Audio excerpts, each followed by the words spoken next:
tetesan air mata, waktu badai mengamuk dan gelombang menyerang. Tuhan Yesus setia waktu badai mengamuk,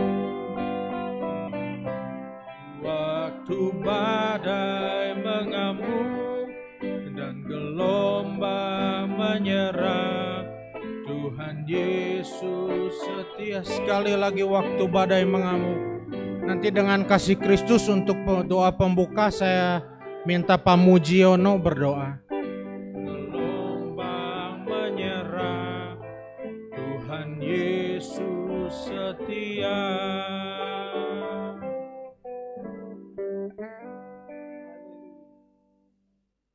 Bapa kami dalam surga, dalam nama Yesus, sore hari ini kami kembali bersyukur kepadamu karena kami mempunyai Allah yang baik, yang setia, yang selalu menuntun kami, memimpin kami, menolong kehidupan kami. Kalau sebentar kami Tuhan akan beribadah, memuji Engkau, memuliakan namamu, dan mendengar firman Tuhan. Kiranya Roh Allah selalu memimpin kami, memberkati kami, seluruh kehidupan kami serahkan di dalam tangan Tuhan. Hanya di dalam nama Yesus kami telah berdoa dan ucap syukur. Haleluya. Amin. Jemaat, saya persilahkan duduk kembali. Sesuai dengan tema kita bulan ini, kesetiaan. Pujian penyembahan tadi berkata bahwa Tuhan Yesus setia. Dalam keadaan apapun, dalam keadaan susah ataupun senang, Tuhan Yesus tetap setia. Dia sahabat kita. Dialah satu-satunya sahabat kita yang selalu setia dalam keadaan apapun. Kita angkat pujian Ada Satu Sobatku.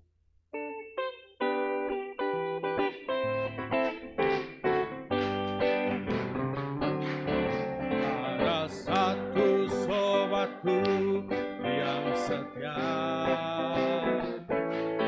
tak pernah dia tinggalkan diriku. Waktu aku susah, waktu ku sendirian, dia selalu menemani diriku. Ada satu sobatku, ada satu sobatku yang setia, tak pernah dia tinggalkan diriku.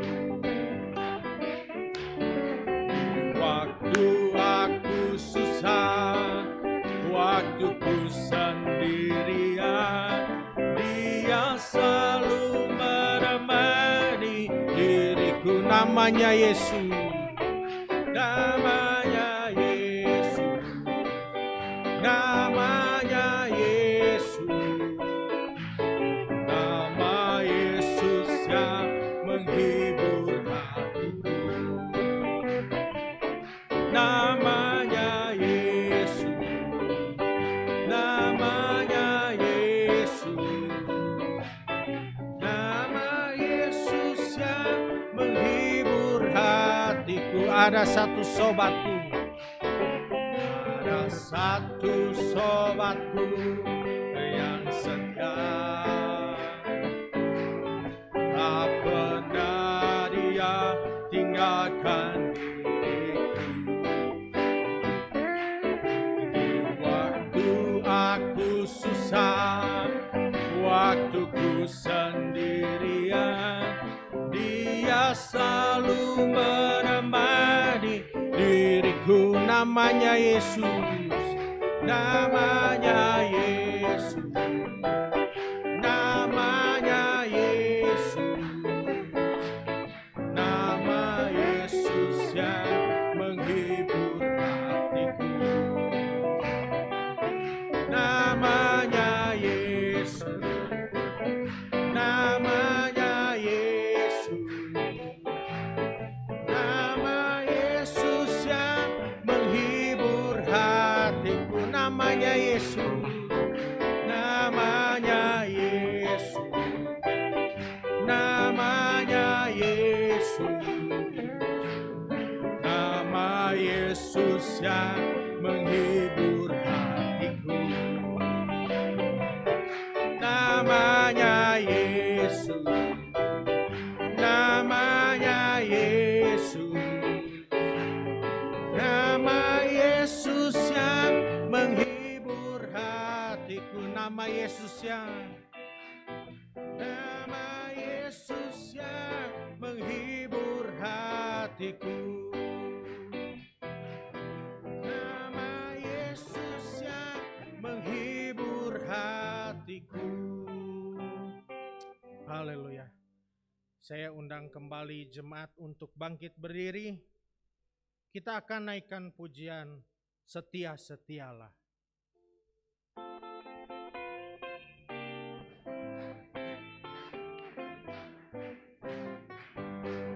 Setia-setialah, setia sampai mati, seperti Tuhan Yesus, setia sampai mati. Apakah balasanmu untuk kasih setianya? Setia-setialah, setia sampai mati. Setia-setialah, setia-setialah, setia sampai mati. Tuhan Yesus, setia sampai mati. Apakah balasanmu untuk kasih setianya? Setia-setialah, setia sampai mati. Setia-setialah, setia-setialah, setia sampai mati, seperti Tuhan Yesus, setia sampai mati.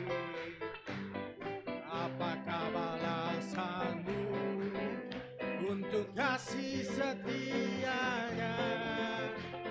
Setia-setialah, setia sampai, sekali lagi setia-setialah, setia-setialah, setia sampai mati, seperti Tuhan Yesus, setia sampai mati. Apakah balasanmu untuk kasih setianya?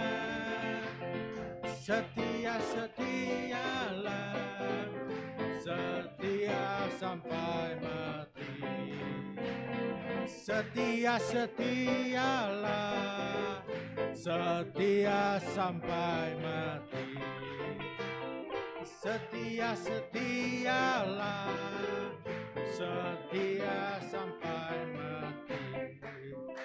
Jemaat dipersilahkan duduk kembali. Saya buka ruang kesaksian bagi jemaat-jemaat yang ingin menyaksikan cinta kasih Tuhan, kebaikan Tuhan. Waktu dan tempat saya persilahkan.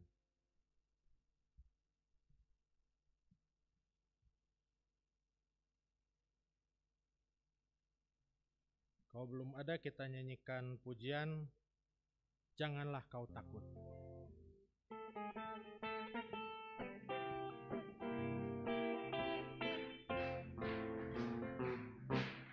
Janganlah kau takut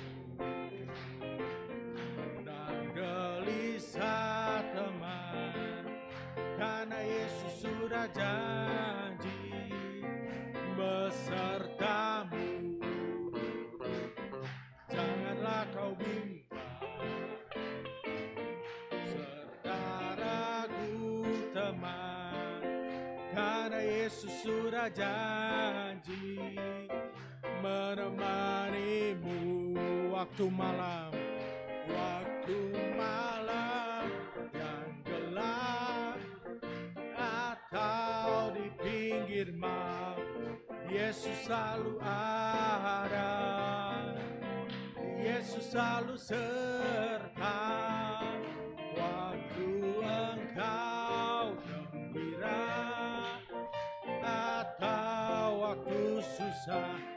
karena Yesus sudah janji.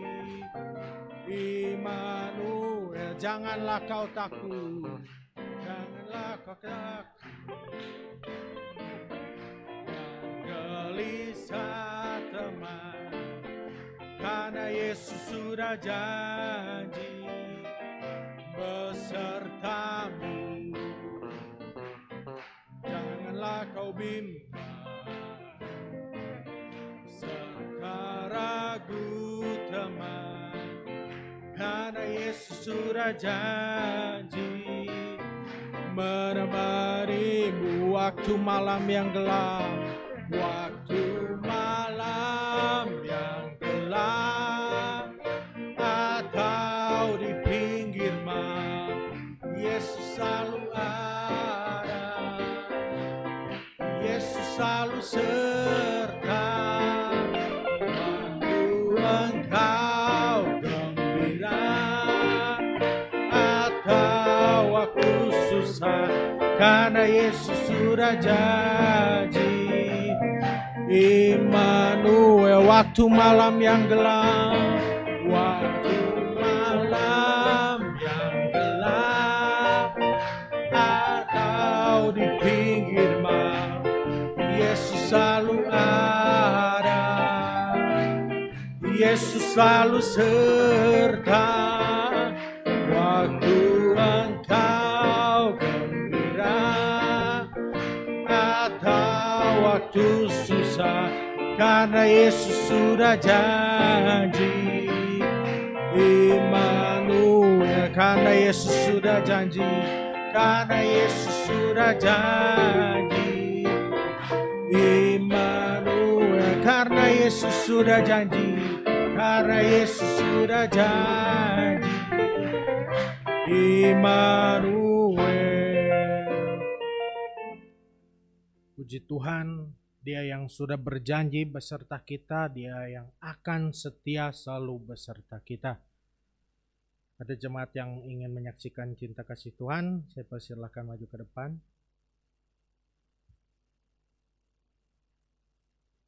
Jika tidak ada, saya undang semuanya bangkit berdiri. Sebentar kita akan mendengarkan firman Tuhan. Biarlah kita menyiapkan hati kita yang terbaik untuk diisi oleh firman Tuhan. Kita akan naikkan pujian sampai akhir hidupku.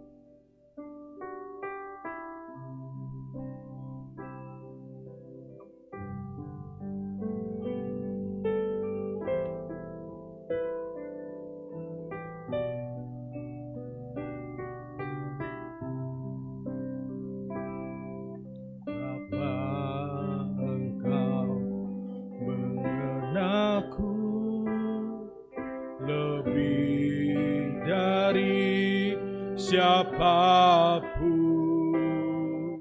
engkau tahu ceritaku dan isi hatiku, tak peduli masa lalu, engkau tetap memilihku, ubahkanku, sempurnakan, jadi karya yang indah. Kini aku percaya, kini aku percaya, tiada yang mustahil bagimu. Kuasamu kuatkanku, dasarku berharap. Oh, kini berserah, kini aku berserah pada rancanganmu bagiku. Ku ikuti panggilanmu, ku kan setia sampai akhir hidupku. Kita angkat pujian ini kembali dari awal.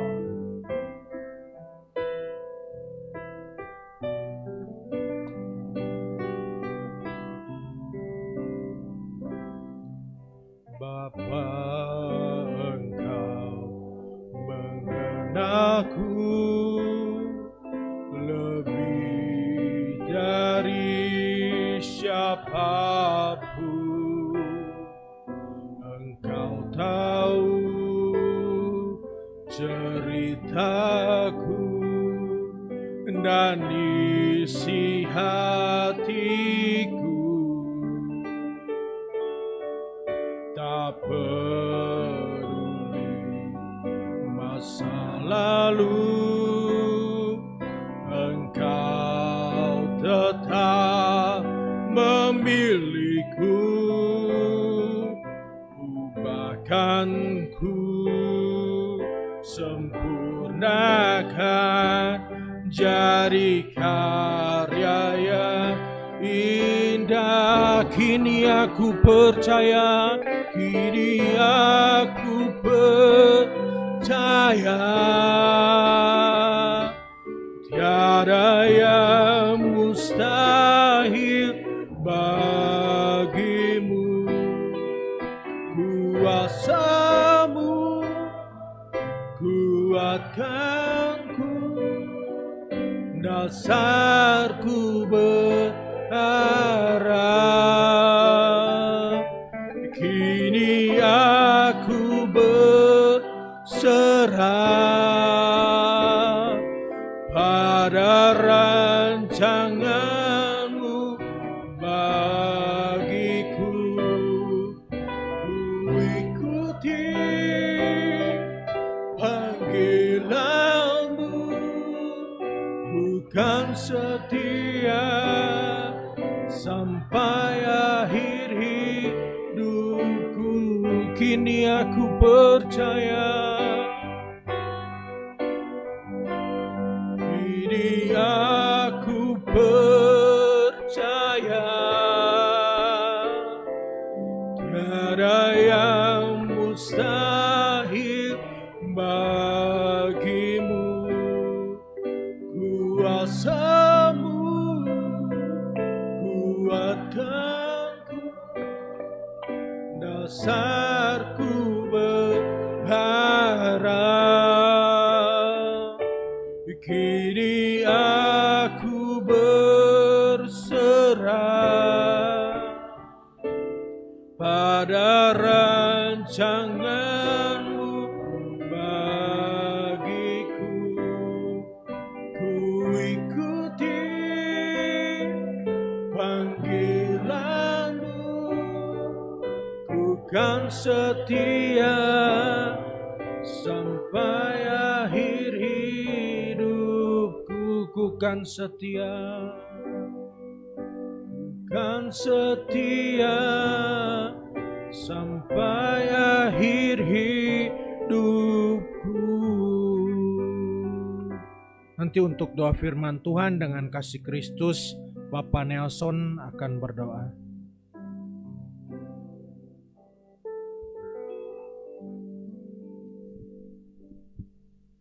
Jemaat yang dikasihi oleh Tuhan, mari kita bersatu di dalam doa. Terima kasih Bapa di sorga atas segala kebaikan dan kemurahan-Mu. Terima kasih atas waktu dan kesempatan bagi kami sore hari ini, di mana kami Tuhan boleh beribadah, boleh datang memuji menyembah Engkau. Terima kasih Tuhan, kami perlu Engkau ya Tuhan, kami perlu urapan-Mu, urapi hati dan pikiran kami Tuhan, agar apa yang kami rindukan, apa yang kami inginkan daripada Engkau Tuhan, boleh terjadi adanya.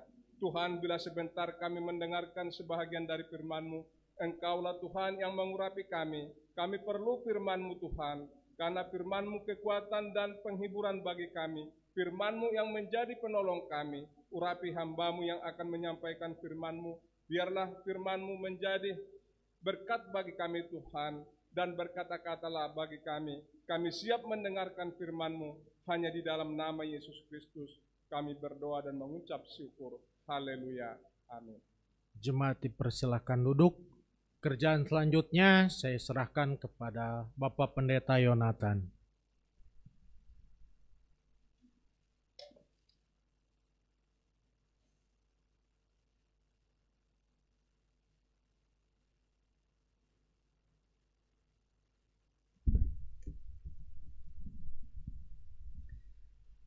Pada haleluya. Puji nama Tuhan. Bersyukur kita kepada Tuhan. Di tengah situasi yang ada, kita boleh diberikan kesempatan untuk menikmati hadirat Tuhan. Tetapi bukan semata-mata karena anugerah, tetapi saudara dan saya sudah mengambil pilihan yang tepat. Di tengah situasi orang sibuk bekerja, di tengah situasi orang ketakutan untuk datang beribadah, kita memilih untuk datang beribadah, menanggalkan kesibukan karena kita yakin di dalam Tuhan sumber segala sesuatu kita akan dipuaskan. Amin.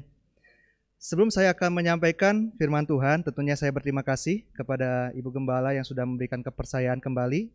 Saya boleh berbagi berkat pada sore hari ini. Dan perkenankan nanti saya minta istri saya akan mendampingi musik. Ada satu nyanyian yang sebetulnya di kaum muda sudah beberapa kali dinyanyikan, tapi mungkin di dalam kebaktian Rabu ataupun hari Minggu jarang atau mungkin tidak pernah dinyanyikan. Saya rindu untuk nyanyikan terlebih dahulu sebagai pengantar sebelum firman Tuhan disampaikan. Andaikan ku harus memilih.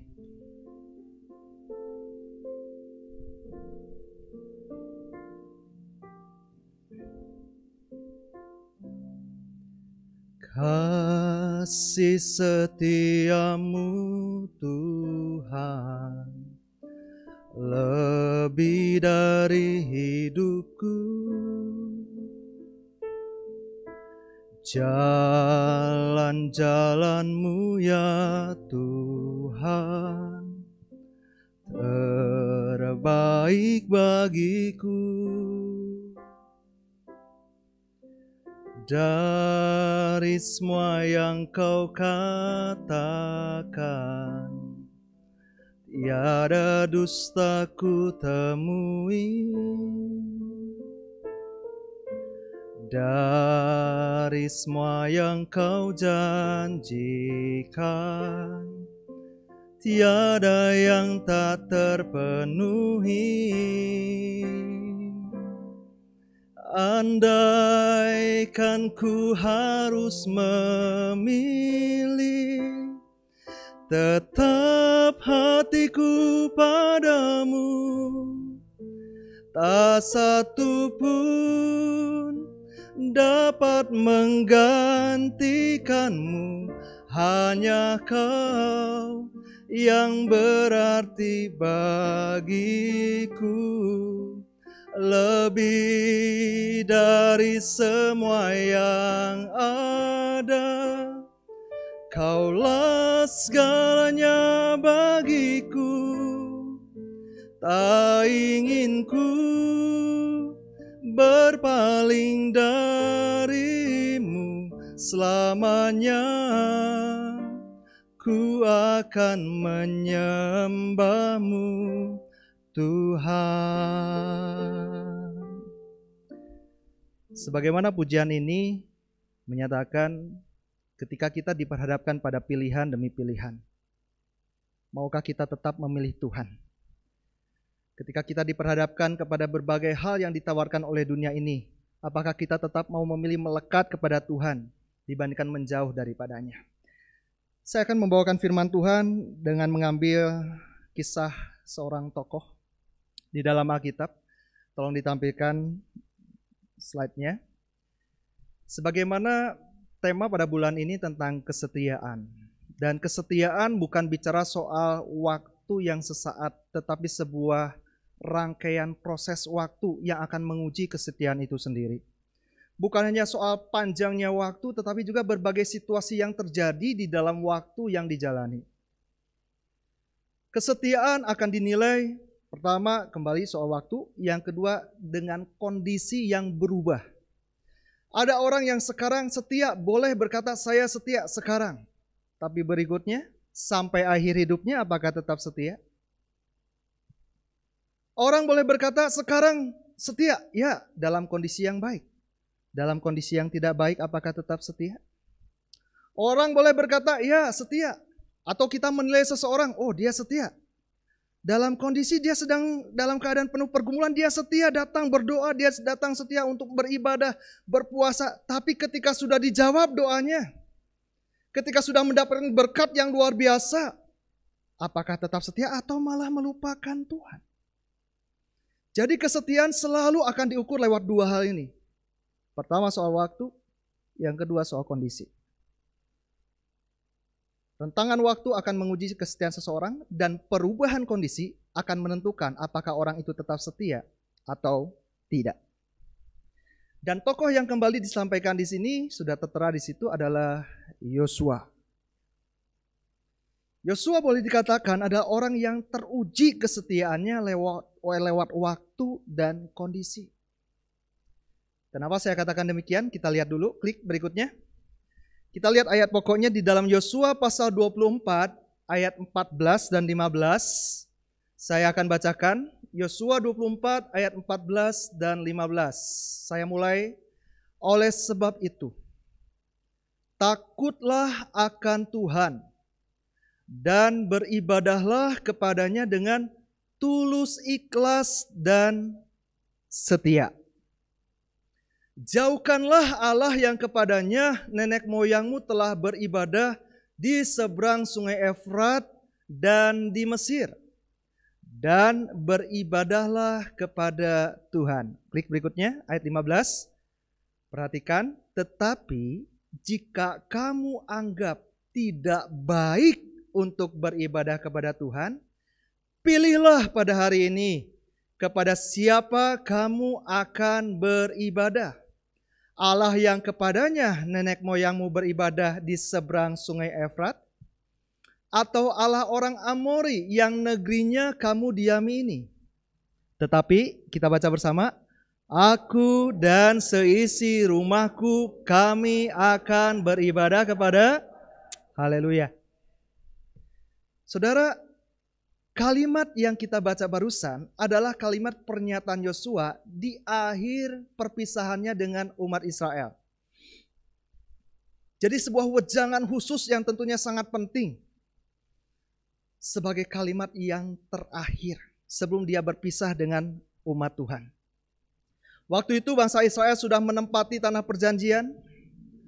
Generasi kedua sudah melewati kemenangan demi kemenangan. Yang sebelumnya perjalanan padang gurun yang penuh dengan ujian, cobaan, tantangan. Generasi pertama gagal, tapi generasi kedua boleh menjalaninya dengan baik, memasuki tanah perjanjian dan berhasil merebut tanah perjanjian. Dan akhirnya Yosua menyatakan hal ini sebagai pidato perpisahannya. Yosua termasuk generasi pertama. Dari sekian banyak generasi pertama yang keluar dari Mesir, ribuan orang jumlahnya, hanya Yosua dan Kaleb yang berhasil memasuki tanah perjanjian. Hanya Yosua yang telah teruji iman dan kesetiaannya sampai dia berhak mengalami janji Tuhan.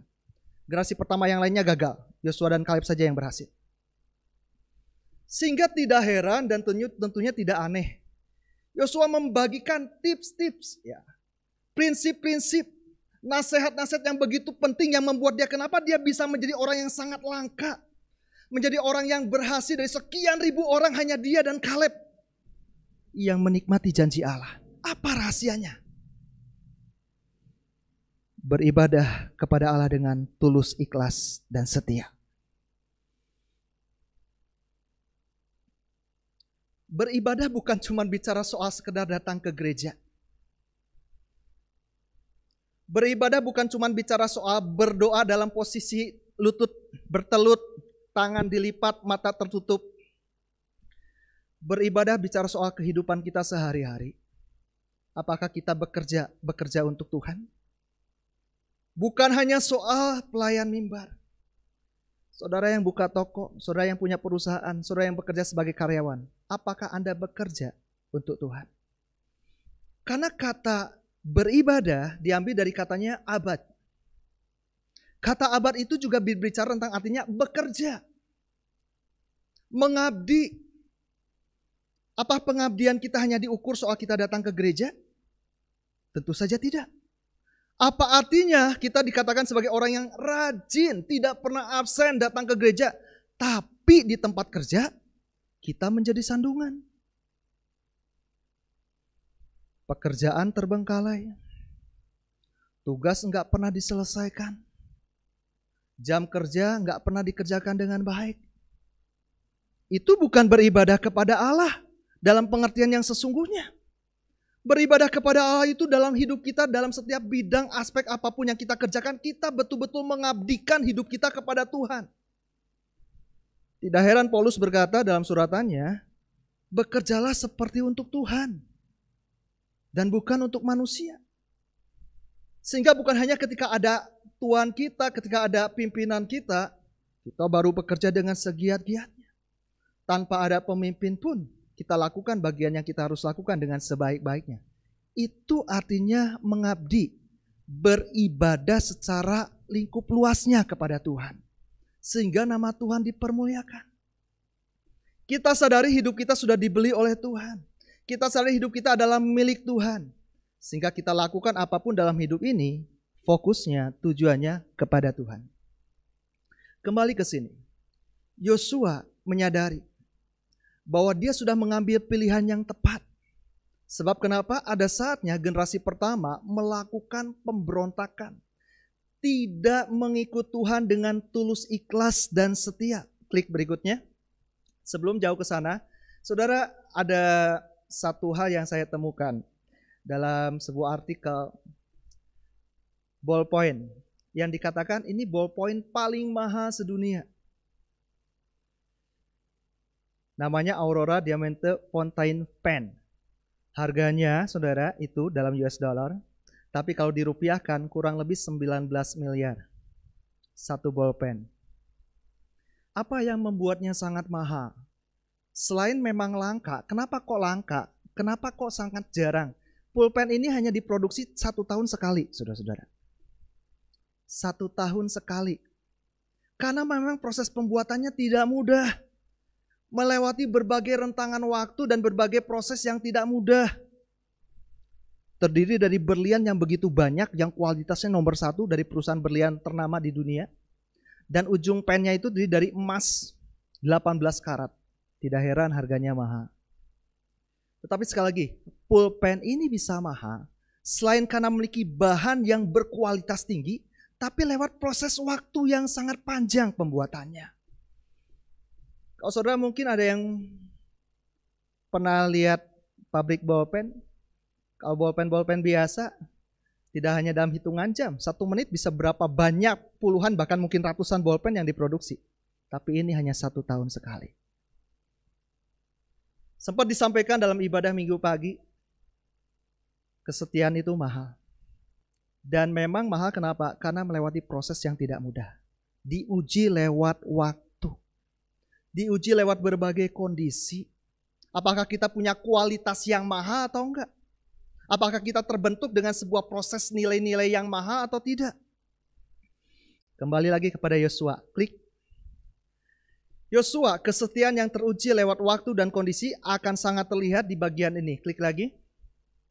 Ketika terjadi pemberontakan di Kades Barnea, sebuah lokasi perbatasan, tinggal selangkah lagi mereka menjejakkan kakinya, mereka masuki tanah perjanjian. Ya, generasi pertama bangsa Israel, dikatakan di dalam Bilangan 14 di situ, ketika mereka sudah mendapatkan laporan dari ke-12 pengintai, 10 pengintai melaporkan hal-hal yang busuk, Alkitab firman Tuhan bilang. Mereka ceritakan bahwa rakyat tanah itu, warga tanah itu adalah raksasa-raksasa yang besar yang akan memakan kita dan sebagainya. Dan saudara lihat di sini, saat mereka memberontak, bahkan mereka meminta untuk memilih pemimpin yang baru. Mereka bukan cuma memberontak kepada Tuhan, mereka juga memberontak kepada Musa. Kalau saudara baca ayat ini secara lengkap, mereka minta, ayo kita pilih aja pemimpin yang baru. Pada waktu itu, pada Musa masih jadi pemimpin yang Tuhan tentukan. Tapi mereka sudah memberontak juga kepada Musa. Kita pilih pemimpin yang baru. Tapi lihat apa yang dilakukan oleh Yosua dan juga Kaleb. Bilangan 14 ayat 6, tetapi Yosua bin Nun dan Kaleb bin Yefune yang termasuk orang-orang yang telah mengintai negeri itu, dari 12, 10 mengabarkan berita yang busuk, hanya 2 orang yang mengabarkan berita yang benar, mengoyakkan pakaiannya, ayat 7, dan berkata kepada segenap umat Israel, Negeri yang kami lalui untuk diintai itu adalah luar biasa baiknya. Jika Tuhan berkenan kepada kita, maka Ia akan membawa kita masuk ke negeri itu dan akan memberikannya kepada kita, suatu negeri yang berlimpah-limpah susu dan madunya. Sebentar, sampai sini dulu. Jika Tuhan berkenan kepada kita, maka Ia akan membawa kita masuk. Singkatnya, generasi pertama tidak berkenan kepada Tuhan, mereka gagal masuk tanah perjanjian. Yosua dan Kaleb masuk tanah perjanjian karena mereka berkenan. Apa yang membuat mereka berkenan? Kita lihat ayat 9. Hanya janganlah memberontak kepada Tuhan, dan janganlah takut kepada bangsa negeri itu, sebab mereka akan kita telan habis. Yang melindungi mereka sudah meninggalkan mereka, sedang Tuhan menyertai kita. Janganlah takut kepada mereka.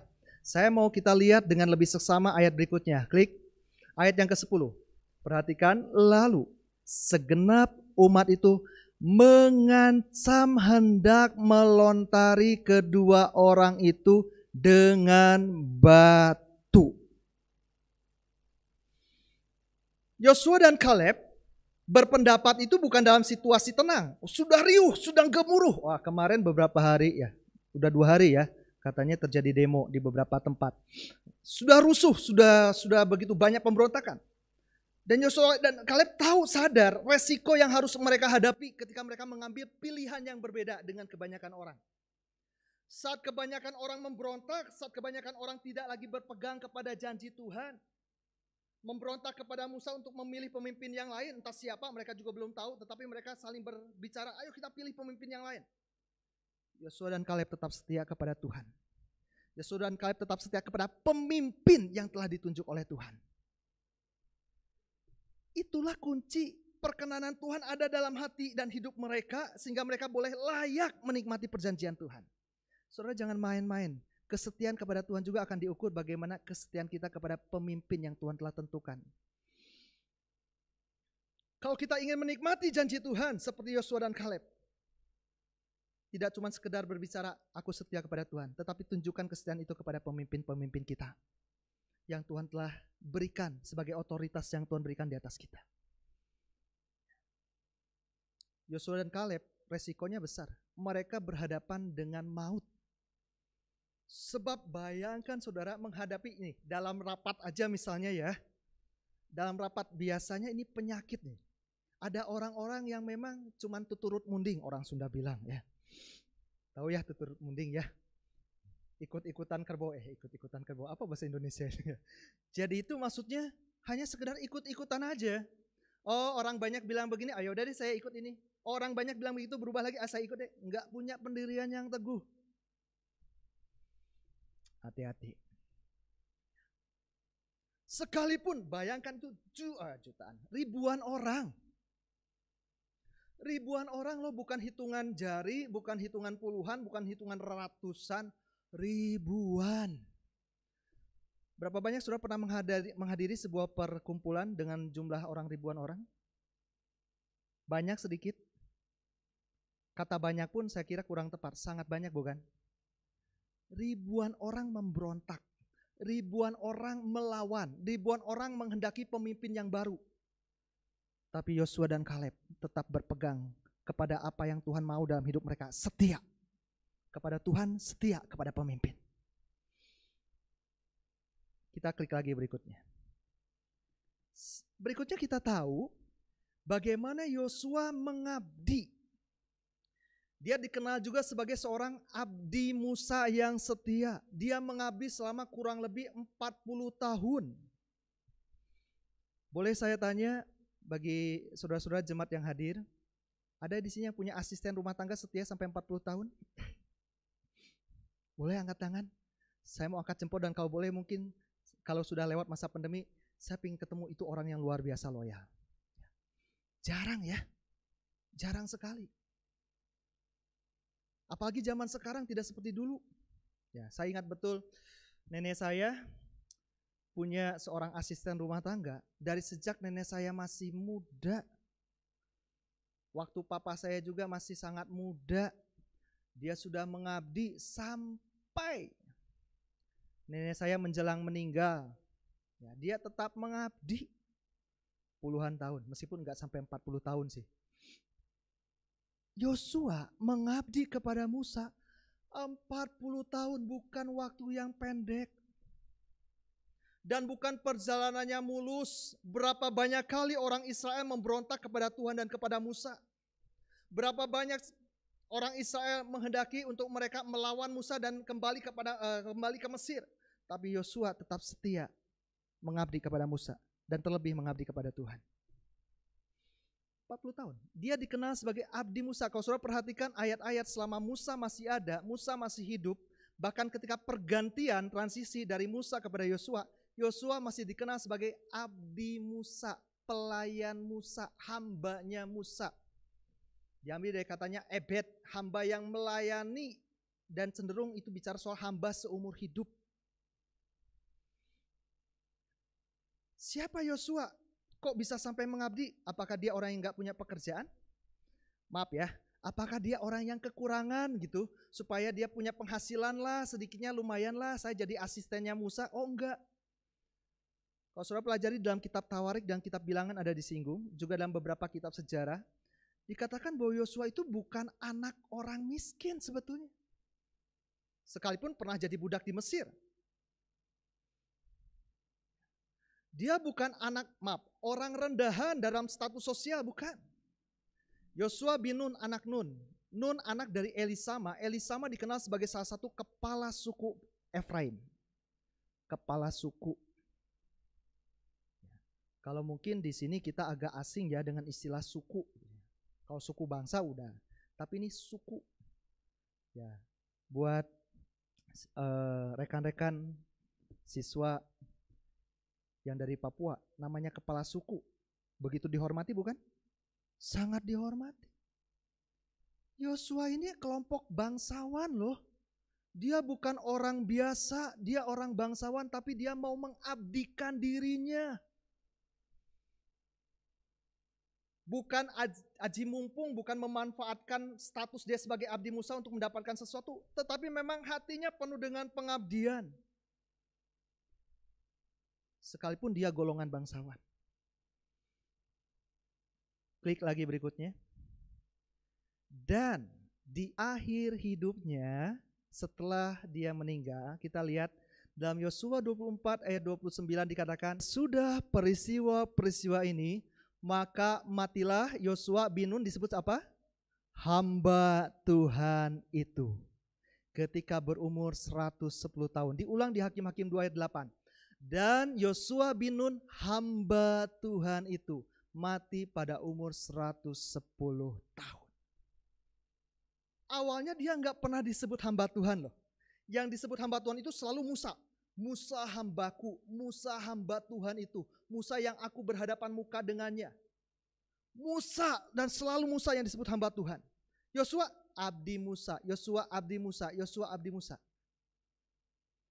Tetapi ketika Yosua menunjukkan kesetiaannya kepada Tuhan lewat bagaimana pengabdiannya kepada Musa, pemimpin yang Tuhan kasih otoritas, maka pengurapan, maka otoritas, maka berkat dan perjanjian yang Tuhan berikan kepada Musa turun juga kepada Yosua.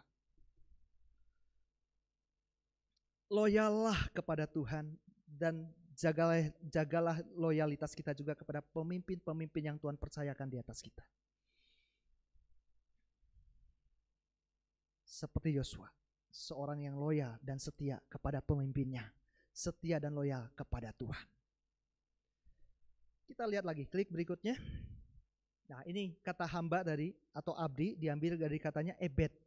Hamba yang mengabdi melayani tuannya seumur hidup.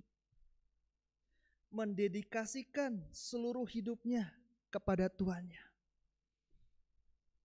Tidak heran ini akan terlihat juga dalam slide berikut, klik. Nah, saudara lihat di sini. Di dalam Keluaran 33 ayat 11 ketika Musa masih hidup, ketika Musa yang dikenal sebagai hamba Tuhan itu, ya istilahnya, Musa yang dikenal berhadapan Tuhan, muka dengan muka berbicara. Ya, ayatnya bilang begini, dan Tuhan berbicara kepada Musa dengan berhadapan muka seperti seorang berbicara kepada temannya. Kemudian kembalilah ia, yaitu Musa, ke perkemahan, tetapi abdinya Yosua bin Nun, seorang yang masih muda, tidaklah meninggalkan kemah itu. Kemah yang dimaksud adalah kemah sembayang. Tempat, kalau istilah kita, kebaktian. Saat Musa sudah berbicara dengan Tuhan, Tuhan berbicara dengan Musa, sudah selesai. Musa kembali ke tempat tinggalnya, Yosua tetap tinggal di kemah pertemuan itu. Artinya apa di sini? Yosua bukan orang yang sekedar pengikut Musa. Tapi Yosua belajar keteladanan dari Musa dan dia melihat apa yang membuat Musa menjadi pemimpin hebat bukan karena Musanya. Dia tahu itu karena Tuhan. Itu sebabnya Yosua belajar dari Musa. Dia pun kemudian ingin melekat kepada Tuhan. Ingin lebih dekat kepada Tuhan. Ingin mengalami hadirat Tuhan. Setia loyal kepada pemimpin bukan berarti setia buta-buta tanpa kita juga belajar nilai hidup. Ada nilai-nilai yang baik dari pemimpin kita. Bentuk kesetiaan itu adalah kita hidupi nilai-nilai itu di dalam diri kita sendiri. Bahkan, Maha bicara, walaupun pemimpin kita sudah meninggal, tapi nilai keteladanannya tetap hidup di dalam kita. Yosua melihat keteladanan, melihat sebuah prinsip hidup Musa yang begitu akrab dengan Tuhan. Dan dia belajar itu. Seorang yang masih muda, diperkirakan waktu itu usianya tidak lebih dari 30 tahun. Masih sangat muda, masih 20 tahunan. Bahkan bukan hanya dalam peristiwa ini saja, nanti kita akan lihat. Di usia yang masih sangat muda, dia sudah menunjukkan loyalitas dan pengabdian, ketertundukan, dan tidak berbantah-bantah kepada pemimpinnya. Suratan Paulus kepada Timotius, jadilah teladan dalam kesetiaan, walaupun engkau masih muda. Dan Yosua sudah tunjukkan itu, sekalipun dalam zaman hidup yang berbeda dengan Timotius dan Paulus. Klik lagi berikutnya. Nah, saudara perhatikan Ibrani 13 ayat 17. Kita baca bersama-sama. 2, 3. Taatilah pemimpin-pemimpinmu dan tunduklah kepada mereka, sebab mereka berjaga-jaga atas jiwamu sebagai orang-orang yang harus bertanggung jawab atasnya. Stop dulu. Bagian kita adalah taat, tunduk, patuh kepada pemimpin. Itu bentuk kesetiaan kita kepada Tuhan. Ini firman Tuhan yang bilang, kalau kita mau dengar-dengaran kepada Tuhan, kita taat, berarti kita setia sama Tuhan. Kita juga harus taat, setia kepada pemimpin-pemimpin kita. Dan pemimpin-pemimpin kita juga punya tanggung jawab loh. Dikatakan mereka berjaga-jaga atas jiwamu sebagai orang-orang yang harus bertanggung jawab atasnya. Saya bersyukur dan saya tidak melebih-lebihkan mendengar kesaksian dari Ibu Gembala kita, Tante Melani. Sering juga memimpin doa pengerja-pengerja di Kapten. Dan banyak kali nama kita disebut. Didoakan. Baik jemaat, baik kami staf pengerja, didoakan.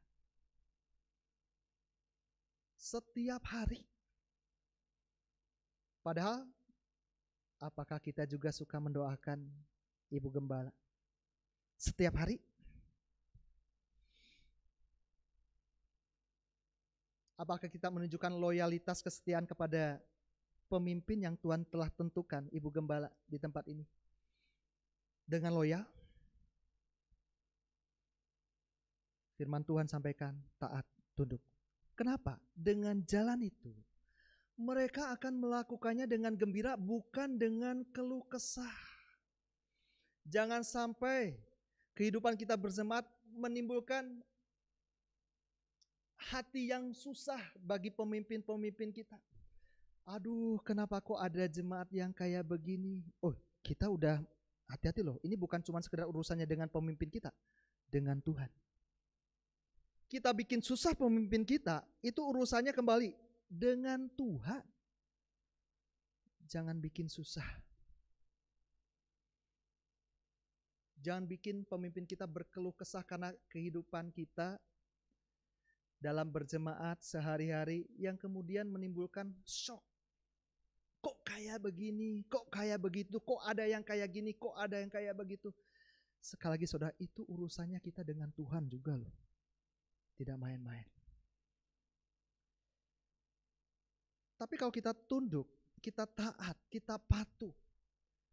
Akibatnya apa?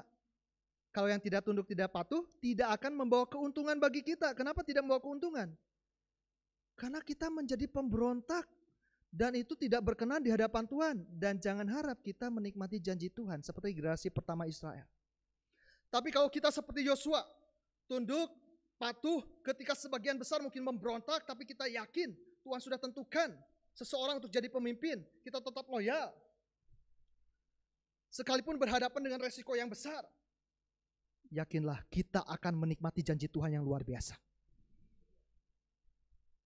Sebab kalau tidak akan membawa keuntungan. Tapi kalau kita tunduk, patuh, setia pada pemimpin, akan mendatangkan Saya ingat betul Bapak Gembala Om Yoyo almarhum. Setiap mengajar di tiap angkatan saya yakin. Setiap mengajar. Karena saya sering dengar ketika Om juga mengajar di kelas 1 di kelas 2, sekalipun saya bukan lagi sebagai murid yang duduk di kelas, tapi sebagai murid yang masih mau mendengar pengajaran dari Om Yoyo sebagai guru saya juga. Banyak kali tiap angkatan Om Yoyo selalu tegaskan, tunduk pada otoritas, tunduk pada pemimpin, engkau akan diberkati. Engkau tidak tunduk, engkau tidak akan dapat berkat. Selalu ditekankan. Klik lagi berikutnya. Kita lihat. Ketika Yosua tunduk taat, dia bukan hanya menjadi pemimpin, tapi menjadi pemimpin yang membawa dampak luar biasa. Saat Yosua sudah menggantikan Musa menjadi pemimpin bagi bangsa Israel, di pasal 10 ayat 12 dikatakan, lalu Yosua berbicara kepada Tuhan pada hari Tuhan menyerahkan orang Amori itu kepada orang Israel. Ia berkata di hadapan orang Israel, matahari berhentilah di atas Gibeon, dan engkau bulan di atas lembah Ayalon. Dan klik berikutnya. Ayat 14. Belum pernah ada hari seperti itu, baik dahulu maupun kemudian, bahwa Tuhan mendengarkan permohonan seorang manusia secara demikian. Permohonan yang luar biasa. Tapi Tuhan mau dengarkan, kenapa? Karena Yosua hidupnya berkenan kepada Tuhan. Kenapa berkenan kepada Tuhan? Loyal, setia. Dan Tuhan mau berperang bagi Yosua. Waktu kita menghadapi pergumulan, Tuhan belalah persoalan yang sedang saya hadapi, Tuhan bela hidup saya. Sebelum kita berdoa seperti itu, maukah kita juga memeriksa diri kita, apakah kita sudah menjadi orang yang setia? Setia kepada Tuhan, setia kepada pemimpin, setia di dalam berbagai hal, termasuk setia dalam kehidupan rumah tangga. Kalau saya boleh sedikit mengupas, sekalipun tidak sempat saya tampilkan di slide. Di dalam 1 Petrus pasal yang ketiga, seorang suami yang tidak setia kepada istrinya, yang tidak menghargai, bukan hanya soal tidak setia itu berkhianat saja, tapi tidak menghargai istrinya, jangan harap doanya akan dijawab. Kesetiaan itu nilai yang sangat mahal di hadapan Tuhan. Dalam berbagai hal. Baik kepada Tuhan sendiri, baik perwujudannya itu ditunjukkan lewat ketaatan kesetiaan kita kepada pemimpin, juga kepada orang-orang yang kita sudah ikat perjanjian di hadapan Tuhan. Tuhan nggak akan anggap itu main-main. Klik lagi berikutnya. Bagaimana peristiwa tembok Yeriko runtuh juga di bawah kepemimpinan Yosua. Bukan lewat sebuah pertempuran tembok itu runtuh, tapi sebuah sorakan, pujian. Ya, karena Tuhan berperang bagi bangsa Israel, Tuhan berperang bagi Yosua. Dan sebelum peristiwa itu Panglima Bala Tentara Tuhan menemui Yosua. Kembali lagi karena hidup Yosua berkenan, ada pembelaan, ada pertolongan Tuhan. Ada perkenanan Tuhan karena kesetiaannya. Klik. Saya akan tutup dengan sebuah kisah. Entah ada berapa saudara yang mungkin tahu atau tidak kisah ini. Kalau saudara perhatikan dari foto tersebut, ya, kelihatannya sebuah gambaran pasangan yang sangat ideal, bukan? Ya. Mempelai laki-laki yang tampan, dan memang dia bintang film yang cukup terkenal di negaranya. Dan mempelai perempuan yang cantik, pasangan yang sangat serasi, dan sepertinya kehidupan mereka kehidupan yang tentunya penuh dengan kebahagiaan. Tapi kita lihat lagi, klik berikutnya. Ya, mereka adalah Ralph dan Alice, menikah tanggal 28 Agustus. Ya, kebetulan bersamaan dengan tanggal kelahiran Bapak Gembala ya. 28 Agustus tahun 1993 mereka menikah. Dan saat mereka menikah, saudara, tidak dalam waktu yang lama. Klik lagi berikutnya. Hanya dalam waktu tidak sampai seminggu. Memang waktu menikah pun dan sesaat sebelum menikah, Ralph itu sering mengeluhkan, kepalanya sering sakit, telinganya sering mengalami gangguan pendengaran.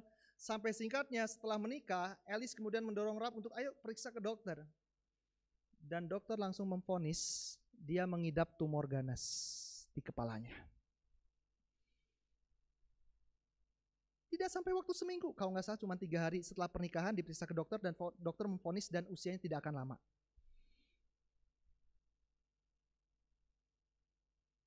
Dan klik lagi berikutnya. Bukan tumor biasa. Tumornya begitu ganas, sekalipun sudah dilakukan biopsi. Dan yang namanya biopsi itu dikatakan dari kesaksiannya, ini diambil dari klip film kesaksian juga. Itu penuh dengan rasa sakit. Karena biopsi menyebabkan bukan hanya membunuh sel tumor, tapi juga sel-sel normal tubuh juga ada yang kemudian menjadi korban gitu ya, dari biopsi tersebut. Sehingga Ralph juga sering mengalami sakit. Bahkan pernah satu kali dia susah untuk minum aja, jangankan makan, untuk minum aja nggak bisa, sakit. Dia bukan cuma seorang bintang film. Saya boleh katakan dia bintangnya Tuhan. Bagi keluarganya, bagi orang sekitarnya. Kenapa? Dalam kesakitannya dia tetap setia kepada Tuhan. Dia seorang pelayan Tuhan juga. Sering memimpin pujian di gereja. Ya. Dan dia tetap hidupnya penuh dengan kesaksian bukan hanya di saat sedang sakit. Ya. Dalam kondisi sakit awal-awal, tapi ketika sakitnya semakin parah. Kalau di saat kondisi sehat udah gak heran lah ya. Tapi di saat sakit awal, bahkan sakitnya semakin parah, bahkan sudah lihat lagi berikutnya, klik. Nah, mukanya udah gak lagi terlihat tampan, saudara. Gak ada lagi terlihat tampan, rusak. Begitu buruk rupanya. Ya, kalau saya boleh mengutip kitab Yesaya yang ditujukan kepada Yesus sebetulnya. Saat Yesus disalib. Tapi itu yang menjadi kesaksian istrinya Alice. Alice begitu setia mendampingi Ralph. Bahkan dia bilang, aku melihat wajah suamiku yang sekalipun menurut banyak orang mungkin sudah buruk rupa dan tidak lagi tampan, tapi aku melihat kemuliaan Kristus dalam wajah suamiku. Dan pernikahan mereka menjadi kemuliaan bagi Tuhan. Bahkan Ralph dalam kesakitannya ketika orang datang ingin menguatkan dia, orang kaget karena dia tidak terlihat patah semangat, dia tidak terdengar sekalipun menggerutu, mengomel, menyalah-nyalahkan Tuhan, tidak. Justru dia mempermuliakan Tuhan, bahkan dia bilang gini, Anda sudah mendengar tentang Yesus? Maukah saya ceritakan Anda tentang Yesus yang sudah bekerja dalam hidup saya? Istrinya Alice merasa kasihan. Tapi Ralph pernah bilang gini, Alice, hidup kita ada di dalam tangan Tuhan, bukan di tangan dokter. Kalau Tuhan masih memberikan aku hidup sampai saat ini, sekalipun ada waktunya aku harus pergi ke surga, itu artinya Tuhan masih punya maksud untuk aku mengalami Tuhan dan aku saksikan kepada banyak orang. Jadi lewat sakitnya itu dia bisa mengalami Tuhan. Itu yang membuat dia kuat. Karena dia mendedikasikan hidup matinya untuk Tuhan. Kalau kita tidak mendedikasikan hidup kita untuk Tuhan, dapat pencobaan sedikit, apalagi berat, kita akan menggerutu, mengomel. Tapi kalau kita sadar hidup kita, mati kita milik Tuhan, apa alasan kita untuk mengomel? Semua kita dedikasikan untuk Tuhan. Biarlah hidup kita memuliakan Tuhan, kematian kita pun mempermuliakan Tuhan. Dan Ralph sekalipun pada akhirnya meninggal, tetapi justru keluarganya yang tadinya tidak percaya Kristus dimenangkan bukan di saat dia sedang sehat, tapi dimenangkan di saat dia sedang sakit. Dan nama Tuhan dipermuliakan. Tetap setia kepada Tuhan. Dan tunjukkan itu kesetiaan dalam waktu kondisi apapun yang terjadi. Maka kita akan melihat bagaimana kemuliaan Tuhan dinyatakan di dalam dan lewat hidup kita. Puji nama Tuhan. Saya tidak perpanjangkan firman Tuhan. Sebelum saya serahkan kepada yang bertugas, mari kita bangkit berdiri bersama-sama. Kita kembali akan angkat pujian yang tadi sebagai perenungan dan refleksi firman Tuhan yang sudah kita terima. Andaikan ku harus memilih.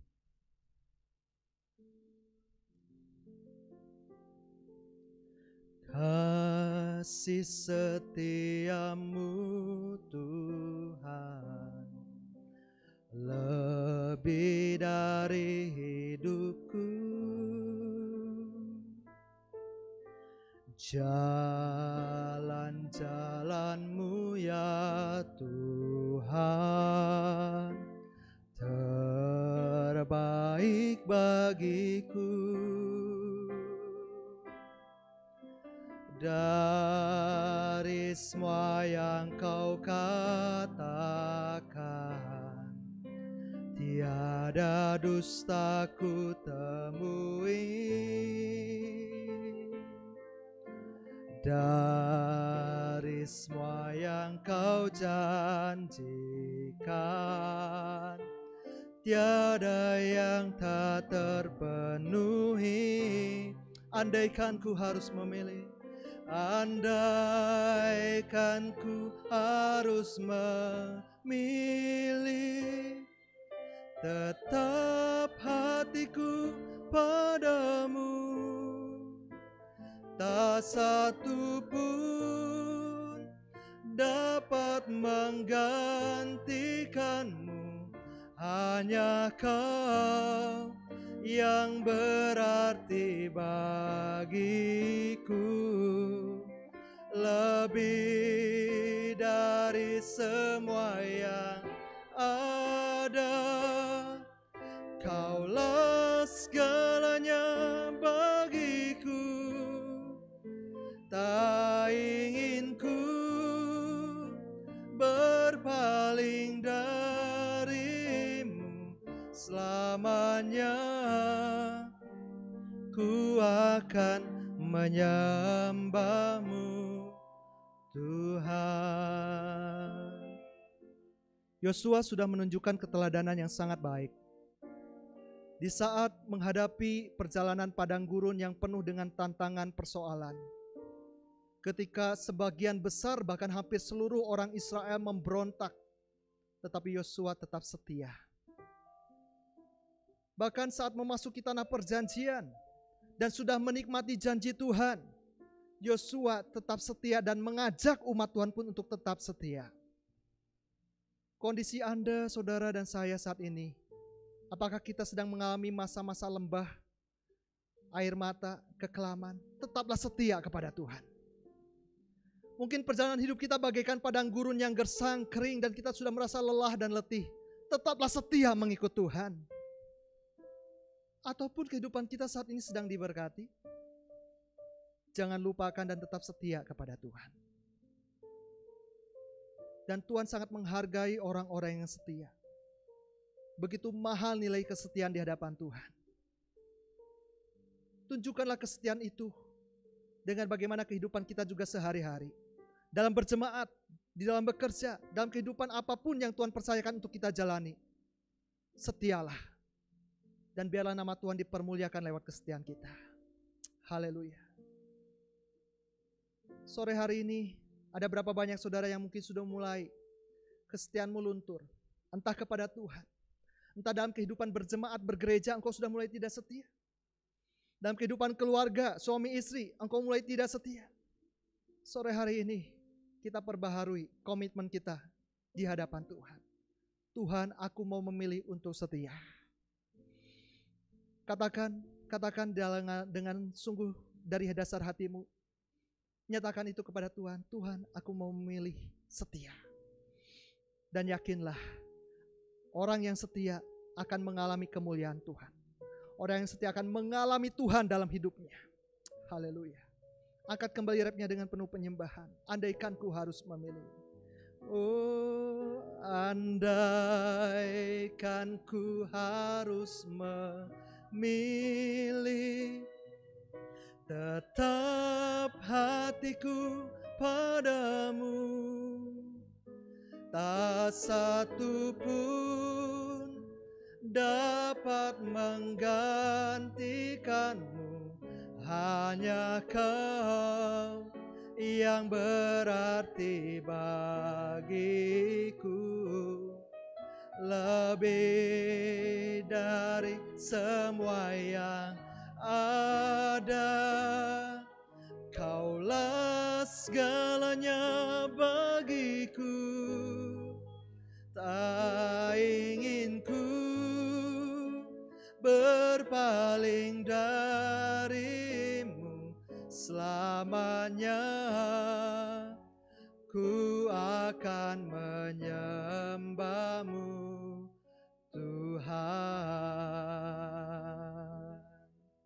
Kita satukan hati di dalam doa. Selidikilah hati setiap kami ya Tuhan. Selidikilah batin hati pikiran kami. Orang lain tidak bisa menyelami, tetapi Tuhan Engkau sanggup menyelami setiap hati pikiran kami yang terdalam. Di hadapan Engkau terbuka segala sesuatunya. Tidak ada yang bisa kami sembunyikan. Karena itu, ketika firman Tuhan disampaikan, Engkau juga telah berbicara kepada kami. Ada bagian dalam hidup kami di mana kami mulai tidak setia. Ampuni kami Tuhan. Kami bersyukur Tuhan telah mengingatkan kami. Untuk kami belajar kesetiaan kami kepada Tuhan juga ditunjukkan lewat kesetiaan kami kepada pemimpin-pemimpin kami.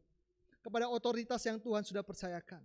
Setia dan loyal kepada jemaat dan gereja di mana Tuhan sudah tunjukkan kami untuk berjemaat di tempat ini. Karena itu adalah kerinduan. Karena itu adalah hal yang berkenan di hadapan Tuhan. Tuhan, kami mau belajar patuh, tunduk. Dan kami yakin itu akan mendatangkan keuntungan bagi kami. Dan kami akan menikmati janji Tuhan. Kami akan mengalami Tuhan di saat kami setia kepada Tuhan. Terima kasih Tuhan. Meteraikan firman-Mu dan Roh Kudus teruslah berbicara, mengingatkan kepada kami untuk kami menjadi orang-orang yang tetap setia. Terima kasih. Kami bersyukur dan kami berdoa di dalam nama Tuhan Yesus Kristus. Haleluya. Amin.